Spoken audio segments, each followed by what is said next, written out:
जय हिंद प्यारे साथियों, नीरज आईएएस के इस ऑनलाइन मंच में आप सभी का भरपूर स्वागत है।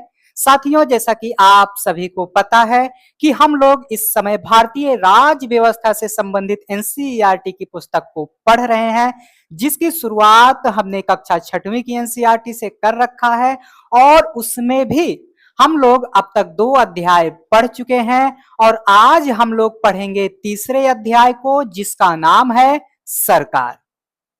तो आइए शुरू करते हैं और यह जानते हैं कि आखिर यह सरकार होती क्या है, इसके क्या क्या काम होते हैं, तमाम चीजों को जो है हम लोग यहां समझने वाले हैं। तो जैसा कि मैंने बताया कि हम लोग जो है तीसरा अध्याय पढ़ रहे हैं और तीसरे अध्याय का नाम है सरकार। लेकिन चर्चा को शुरू करने से पहले आप सभी के लिए एक आवश्यक सूचना है, उसे जरूर सुन लीजिए। आपका यूपीपी का बैच जो है प्रारंभ हो चुका है। आप जो है एग्जाम क्रांति हल्ला बोल के यूट्यूब चैनल पर जाइए, वहां जो है आपको उसका डेमो वर्जन जो है मिल जाएगा। तथा मैं आपको जो है अपने तमाम जो और भी जुड़े हैं शिक्षक, उनसे भी जो है शानदार तरीके से मिलाऊंगा। और बैच कब स्टार्ट हो रहा है, कितने बजे से होगा, क्या रहेगा क्या नहीं रहेगा, तमाम चीजों को जो है मैंने वहां डिस्कस कर रखा है। उस चर्चा को जाके आप सुन लीजिए और आप अपनी तैयारी को शानदार बनाइए और पढ़िए एक एक से शानदार शिक्षकों के साथ। तो इसी तरह से अगर आपका प्यार दुलार बना रहता है तो मैंने कहा कि आगामी समयों में आपके लिए जो है, चाहे पेट हुआ, चाहे टेट हुआ, चाहे TGT, PGT, UPSC, PCS, RO, net, JRF, कोई भी परीक्षा हो, सबके बैच जो है मैं कोशिश करूंगा निःशुल्क लाने की। लेकिन ये सब तभी संभव होगा जब आप सभी का प्यार दुलार जो है बरसेगा। और आपको लग रहा होगा कि जो ये क्लासें चल रही हैं, ये प्रॉपर जो है डे बाय डे नहीं आ रही हैं। तो इसके पीछे भी एक कारण है बाबू। कारण यह है कि कारण यह है कि आप जो है चैनल के प्रति अपना प्यार दुलार जो है नहीं बरसा रहे हो। आप क्या कर रहे हो, चैनल के प्रति अपना प्यार दुलार नहीं बरसा रहे हो। और जब आपका प्यार दुलार बरसेगा ही नहीं भैया, तो कैसे जो है चीजें आ पाएंगी। और एक कारण है कि अभी जो है टीम और ये थोड़ा संस्था वगैरह जो है थोड़ा नई है, तो हमने जो है नया बैच लॉन्च किया है, तो इसके चलते जो है थोड़ा रुझान वहां भी हो गया है, थोड़ा चीजों को वहां भी देखना पड़ रहा है। शिक्षक नए हैं, डेमो वगैरह लेने में और भी तमाम चीजें हैं, तो टाइम नहीं मिल पा रहा है। तो इस वजह से भी जो है ये क्लासें थोड़ा लेट आप तक पहुंच रही हैं। तो मैंने कहा कि चैनल के प्रति अपना प्यार दुलार दिखाइए, आपके लिए जो है नए नए शिक्षक ला दिए जाएंगे, उनसे आप जो है रोजाना अपनी तैयारी को और भी शानदार बेहतर बनाना। इतनी बात आपको समझ में आ रही होगी। तो इतना जब आप समझ लेते हो तो आइए जो है अपनी चर्चा को हम लोग शुरू करते हैं। तो मैंने बताया कि हम लोग तीसरा अध्याय पढ़ेंगे। तीसरे अध्याय का नाम है सरकार। तो आइए जानते हैं भाई सरकार के विषय में। तो देखो, चाहे जो भी देश हो, अपना भारत हो गया, चाहे ये नल्ला पाकिस्तान हो गया, चाहे ये चाऊ माऊ चीनी हो गया, चाहे अमेरिका हो गया, कोई भी देश हो, हर देश को चलाने के लिए, तमाम प्रकार के निर्णय लेने के लिए या तमाम कार्यों को करने के लिए सरकार की जरूरत पड़ती है। तो वही चीज यहां लिखा गया होगा, आप सभी जो है इसका स्क्रीनशॉट भी ले लो और पढ़ भी लो। तो आपने समझा कि आखिर सरकार की जरूरत किनको होती है, क्यों होती है, इतना आपने समझा। आइए अगला मैं समझाना चाह रहा हूं कि सरकार के आखिर काम क्या क्या होते हैं। जो सरकार होती है उसके काम क्या क्या होते हैं। तो भैया सरकार का काम होता है कि देश की सीमाओं की क्या करना भैया, सुरक्षा करना। जो देश की सीमा है उसकी सुरक्षा करना किसका काम है, सरकार का काम है। दूसरे देशों से शांतिपूर्ण संबंध बनाए रखना यह भी सरकार का काम है। कभी कभी आप देखते होंगे कि ये नल्ला पाकिस्तान जो है ये आए दिन खुरापात करता रहता है। अब हमारे कुछ ऐसे नौजवान होंगे जो कहेंगे मिसाइल उसाइल रखा है, डायरेक्ट जो है छोड़ दो, पाकिस्तान सफा। आप तो कह देते हो, आपका जो है दिल से जुड़ाव है, आप जो है उत्साहित होते हो, क्रोधित होते हो, आवेश में आकर ऐसा कह देते हो। सरकार भी कर सकती है, लेकिन उसके ऊपर भैया प्रेशर होता है, अंतरराष्ट्रीय प्रेशर होता है, तो इस वजह से वो नहीं कर पाती है। नहीं तो सरकार का क्या, ले जाए अपना मिसाइल, धाए थे उड़ा दिया, खत्म, पाकिस्तान चैप्टर निपट गया। चुटकियों का खेला है भैया, आराम से पाकिस्तान चला जाएगा। लेकिन आप समझ ही सकते हो, तो दूसरे देशों से शांतिपूर्ण संबंध बनाए रखना भी सरकार का काम है। आगे देखोगे तो यहां कहा जा रहा है, देश के सभी नागरिकों को पर्याप्त भोजन, स्वास्थ्य सुविधाएं आदि उपलब्ध कराना भी सरकार की जिम्मेदारी होती है। सरकार की जिम्मेदारी क्या होती है? सभी नागरिकों के लिए भैया पर्याप्त भोजन, स्वास्थ्य सुविधाएं आदि उपलब्ध कराना भी जो है सरकार की जिम्मेदारी होती है। इसीलिए आप देखते होंगे कि सरकार जो है तमाम प्रकार के योजनाएं लाती हैं, जिन योजनाओं के माध्यम से गरीबी वगैरह को नष्ट किया जाता है, भुखमरी वगैरह को जो है कंट्रोल में किया जाता है, काबू में किया जाता है, कुपोषण वगैरह से जो पीड़ित हैं उनके लिए जो है तमाम प्रकार की सुख सुविधाएं प्रोवाइड की जाती हैं। आप देखते होंगे पोलियो वगैरह, तो सरकार जो है स्वास्थ्य वगैरह पर भी जो है ध्यान देती है, क्योंकि उसका काम है। और तो और सरकार का क्या काम है भैया, कि प्राकृतिक अगर आपदा से कोई पीड़ित हो जाता है तो उसकी सहायता भी कराना सरकार की जिम्मेदारी होती है।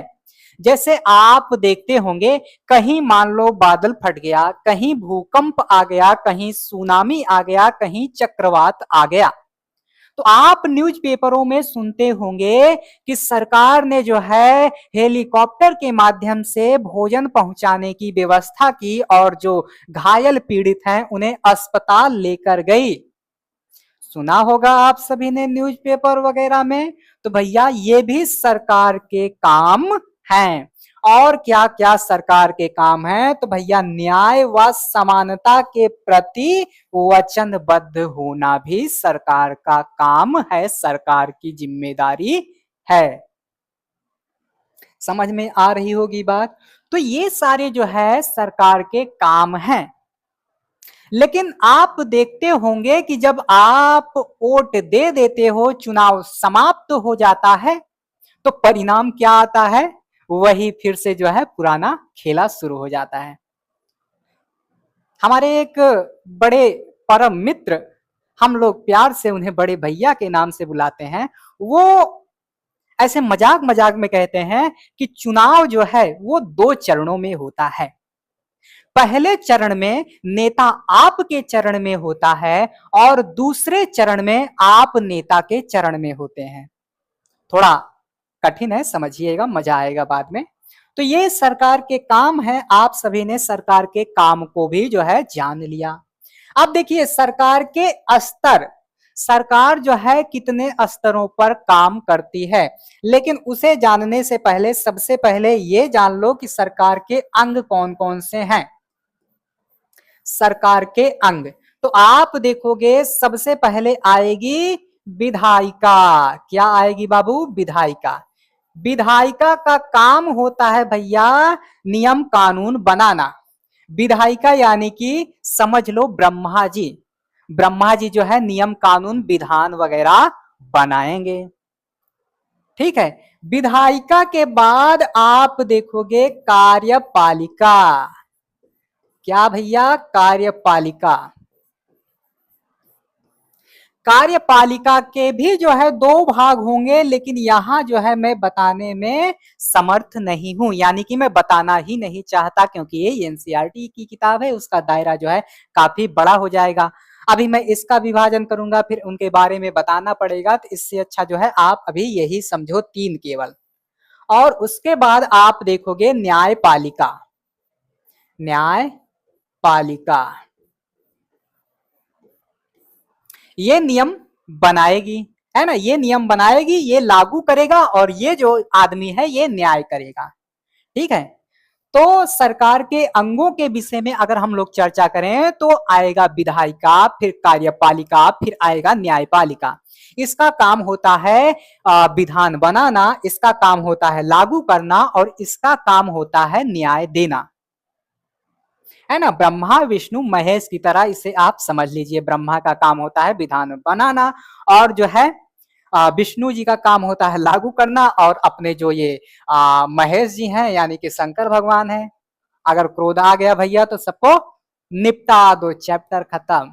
तो इनका काम होता है न्याय करना। तो आप जो है इन्हीं तीनों से अभी मतलब रखो। इसके बारे में जब मैं लक्ष्मीकांत वगैरह पढ़ा रहा होऊंगा या मान लीजिए स्टैंडर्ड क्लास वगैरह करा रहा होऊंगा या कोई अन्य शिक्षक आते हैं तो इसके विषय में जो है और भी विस्तार से और भी डीप में हम लोग पढ़ेंगे। तो हम लोग थे कहाँ, सरकार के स्तर पर।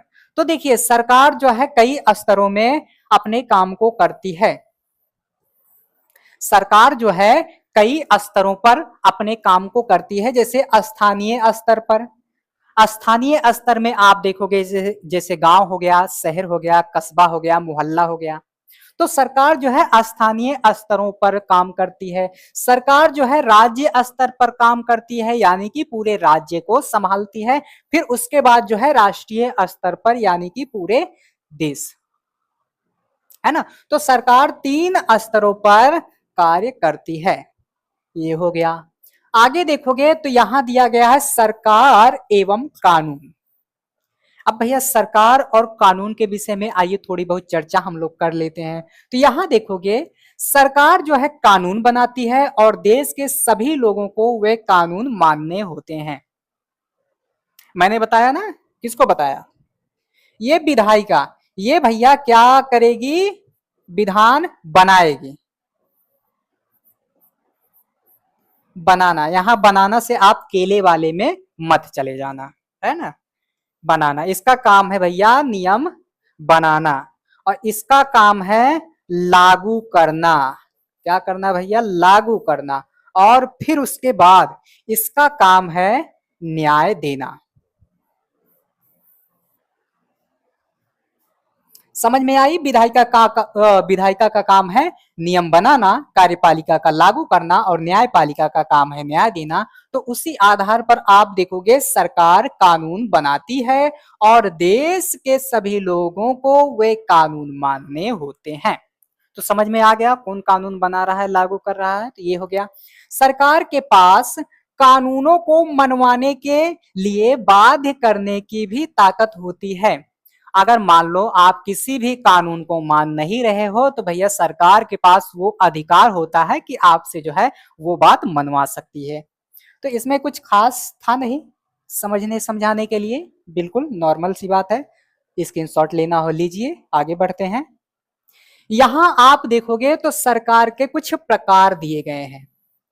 सरकार के कुछ प्रकार दिए गए हैं। पहला आप देखोगे लोकतांत्रिक सरकार होता है और एक होता है राजतंत्रीय सरकार या राजतांत्रिक सरकार। तो देखो लोकतांत्रिक सरकार में क्या होता है, जनता का शासन होता है। किसका शासन बाबू, जनता का शासन। जनता का शासन होता है, इसमें जनता का शासन होता है। इसमें जो है तमाम निर्णय जो है जनता के हित में लिए जाते हैं, हित में लिए जाते हैं। और तो और अगर लोकतांत्रिक सरकार कुछ कर रही है तो सबसे पहले उसके विषय में जवाब देना होगा, है ना, जवाब। तो इसे क्या करना पड़ता है भैया, जवाब भी देना पड़ता है। लेकिन आप राजतांत्रिक सरकार को देखोगे तो इसमें भैया राजा का शासन होता है। किसका शासन होता है, राजा का। राजा का या मान लो रानी का, या रानी, राजा या रानी का शासन होता है। और भैया ये कुछ भी करें, अपना मनमाना चीज चलाएं, इसमें ना तो जनता इनसे पूछ सकती है और ना ही ये कुछ बताएंगे, है ना। तो इसमें जो है जनता कुछ पूछ नहीं सकती, जनता जो है जवाब नहीं मांग सकती। लेकिन इसमें क्या है, लोकतांत्रिक सरकार में अगर मान लो सरकार ने किसी चीज के लिए 100 रुपए आवंटित किया कि 100 रुपए जो है इस क्षेत्र में खर्च किया जाएगा, अगर मान लीजिए सरकार खर्च नहीं करती है तो लोकतांत्रिक सरकार में सरकार को उसका जवाब देना होगा कि मैंने जो है ये पैसा क्यों नहीं खर्च किया। लेकिन वहीं राजतंत्रात्मक सरकार में आओगे तो राजा का शासन होता है, रानी का शासन होता है। और मान लो इसने कहा कि मैं 100 रुपए जो है इस क्षेत्र में लगाऊंगा, तो ये चाहे लगावे और चाहे ना लगावे, जनता भी इसका हिसाब नहीं मांग सकती। ये हो गया। तो ये दो प्रकार होते हैं लोकतांत्रिक सरकार। आखिर ये लोकतांत्रिक सरकार क्या होती है, पीछे मैंने काफी कुछ बताया, आइए जो है इसके विषय में थोड़ा सा पढ़ लेते हैं। यहां लिखा गया है, सरकार को निर्णय लेने और कानूनों का पालन करवाने यानी उन्हें बाध्य बनाने की शक्ति लोकतंत्र में लोग ही सरकार को देते हैं। यहां देख लो भैया, जो अपने आप को गरीब, असहाय, कुचला हुआ तमाम प्रकार से जो है कोसते रहते हो, तो आपकी अपनी पावर क्या है ये देखो। पहले आप सरकार को शक्ति दे रहे हो, इसका मतलब कि आप में शक्ति भरा हुआ है। आप शक्तिशाली हो और रोते गाते रहते हो कि हाय राम हम क्या करें। ये सब छोड़ दो और उतर जाओ मैदान में और युद्ध का जो है आगाज कर दो। तो देखो, अब ये शक्ति लोग सरकार को कैसे देते हैं, तो भैया चुनाव के माध्यम से देते हैं। चुनाव के माध्यम से ऐसी शक्ति सरकार को लोग देते हैं। और यहां देखोगे, लोकतंत्र में सरकार को अपने निर्णय एवं उठाए गए कदमों का आधार बताना होता है और सफाई भी देनी होती है कि 100 रुपए जो है इस क्षेत्र के लिए मैंने कहा था और मैंने जो है 100 रुपए नहीं दिया, इसका कारण ये है। समझ में आ गई होगी बात। वहीं अगर हम लोग बात करें, अभी लोकतांत्रिक ही चल रहा है, यहां आप देखोगे कि आज के समय में लोकतांत्रिक सरकार को प्रायः प्रतिनिधि लोकतंत्र कहते हैं। अब यहां एक शब्द निकल के आया, प्रतिनिधि लोकतंत्र। अब ये प्रतिनिधि लोकतंत्र क्या होता है, आइए इसको समझ लेते हैं। प्रतिनिधि लोकतंत्र में लोग सीधे भाग नहीं लेते, बल्कि चुनाव की प्रक्रिया के द्वारा अपने प्रतिनिधि को चुनते हैं और ये प्रतिनिधि मिलकर सारी जनता के लिए निर्णय लेते हैं।